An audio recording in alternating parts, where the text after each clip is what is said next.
What's happening, everybody? It was a year-long race to the finals. You had to qualify, earn points in every tournament that you could, and we're here.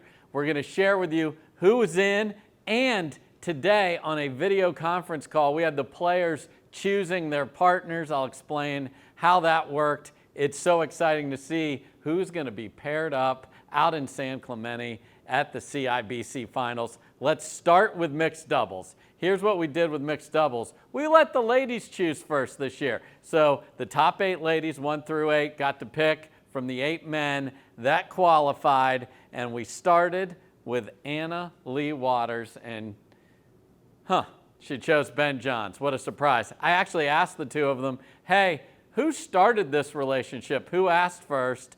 Lee Waters had a role in it, but Ben said it was him, and my goodness, have they been something special. So Anna Lee and Ben. Next was Anna Bright, and shocker, see what I did there? She chose Gabe Tardio. That is going to be one fun team. Picking third was Georgia Johnson. Not a shocker and not a flash, although they are. She chose her brother, J-Dub. So that's the third seed. Fourth, we have Catherine Parento and Christian Alshon. So Catherine chose Christian. They've had some very good results together. That is a dangerous team. Picking fifth was Tina Pisnick. You want to talk about a team that's played great together all year long. She chose Deckel Bar. Next, Etta Wright. Etta Wright finished 6th in the women's standings, and she chose James Ignatowicz.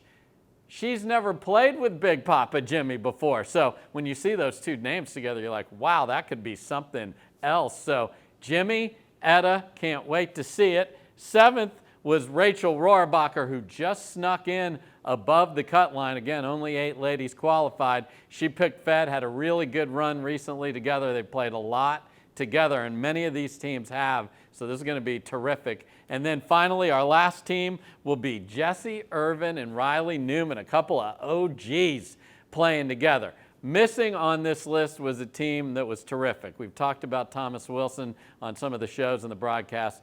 We sure hope he gets well soon. And then scratching from mixed doubles is his partner for most of the first half of the year, Vivian David, out with an injury, so she is not in this draw. So how will this work? We will make 2 pools of 4 teams, and then we're going to play round robin, semifinal Saturday, and championship Sunday. The pools and all those lineups we'll have well before this event gets started. So that's mixed. Now let's go to women's doubles. How did this work? The 16 ladies that are available and qualified got to choose, but we started at the top. And if number 1 chose number 2, then you keep sliding down to the next available person to pick, and I'll explain who picked whom. We start again with A.L. Dub, and not surprisingly, she chooses Catherine Parento. They only lost to 1 team all year long, and that was the second team. Anna Bright choosing her girly partner, Rachel Rohrbacher. I talked to these 2 teams about the rivalry, and they would love to battle it out one final time in 2024, but all the teams below that would love a say. Third, Etta Wright got to choose. She stuck with Megan Dazan. They just have not been healthy this year. A lot going on off the court for them. They are excited to make a big push and see if they can't pull an upset, maybe even beat one of the top 2 teams. We'll see about that. Next up, Hurricane Tyra Black. This was fun talking to her. She and Elise Jones have been absolute fire, so entertaining. The defense, they said they were on a roll. I said, ladies, you've been on a roll on the court too with the diving, stop, drop, and roll. They are entertaining. They are the 4th seed for the finals. Picking next was Callie Smith, and she stuck with Lucy Kovalova. Those 2 were terrific about 18 to 24 months ago when they first came together. Now they're looking to have some magic in the finals. Picking 6th was Georgia Johnson. She chose Lacey Schneeman, so another relatively new partnership there. We'll see what those 2 can do. Some of these people were choosing familiarity, some were choosing opportunity, and some were choosing fun. Georgia and Lacey, that is a very unique and dynamic team. Picking next, Tina Pisnick chooses Paris Todd. They've only played together one time before.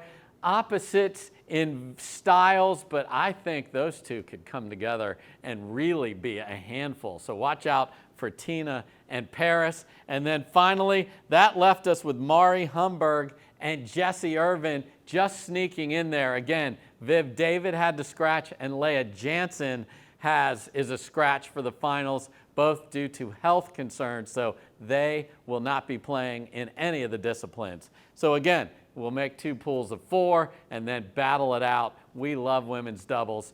Also missing here, and I want to point this out because they had a terrific Milwaukee tournament, the Kawamotos have work requirements during the CIBC finals. They work for the NCAA, cannot make it out to California. We will certainly miss them after a great run to the finals and a great final match. So those are the 8 ladies teams. Now, let's look at the men's doubles. Same thing. We had 16 dudes in there that qualified to play.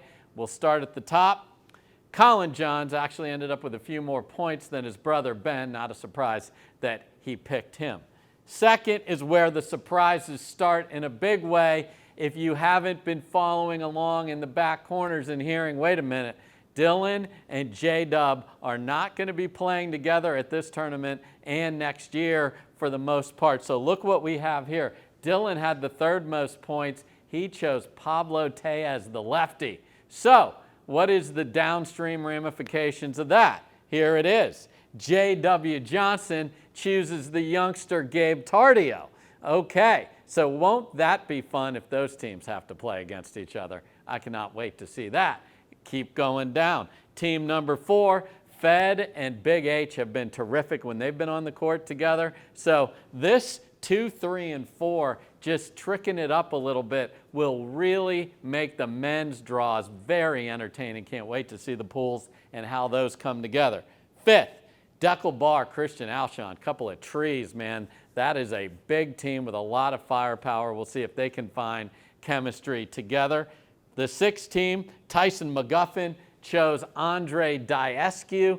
He is so solid, has had a couple of wins in doubles this year. And Tyson McGuffin, all he does is get to quarters and semis, quarters and semis. He's so consistent, battled some injuries this year, but look where he is in the men's doubles finals, not surprisingly. So you had Deckel choose Christian, Tyson chose Andre. That left us to Matt Wright, and Matt Wright chose Big Papa Jimmy. They played some tournaments at the beginning of the year, didn't get huge results, so a chance to really wipe the slate clean and have a great finals here. So Jimmy just got in. He was the last person in, and he gets to play with Matt Wright. That left us with Riley Newman and Jaume Martinez-Vic. That is a fun team. Let's see if those two can find some chemistry and get after it out in California. So again, 2 pools of 4, you'll play everyone in your pool. The winner of pool number 1 will play 2nd place in pool number 2 in the semifinals and vice versa. It is going to be so much fun. So that's the doubles. The singles, well, obviously we didn't have pairings, but in case you haven't been following it closely, I wanted you to see who those folks are and who qualified. So here are the ladies' singles. Anna Lee Waters, what a dominant campaign. Only lost 1 time all year. That was to Salome Davidze. Brooke Buckner, what a year she had. Finishes in that number 2 position, so they will head up the 2 respective pools. Catherine Parento finishes 3rd, but did not win a tournament in 2024. Could she do it in the finals? We'll see. Hands full here with this group. And how about Kate Fahey? Project manager at American Express in April, all the way up to number 4 in the finals, only really playing about a half a year.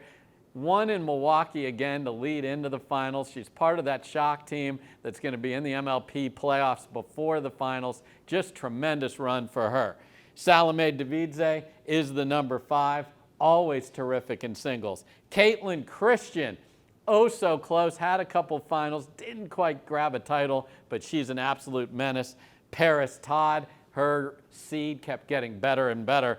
And then Mary Brasha sneaks in as the 8th because Leah Jansen was unable to play due to injury. So Mary was 9th, but One person's problem is another person's opportunity, and that's what Mary Brasha gets in Southern California. She will be tough to beat.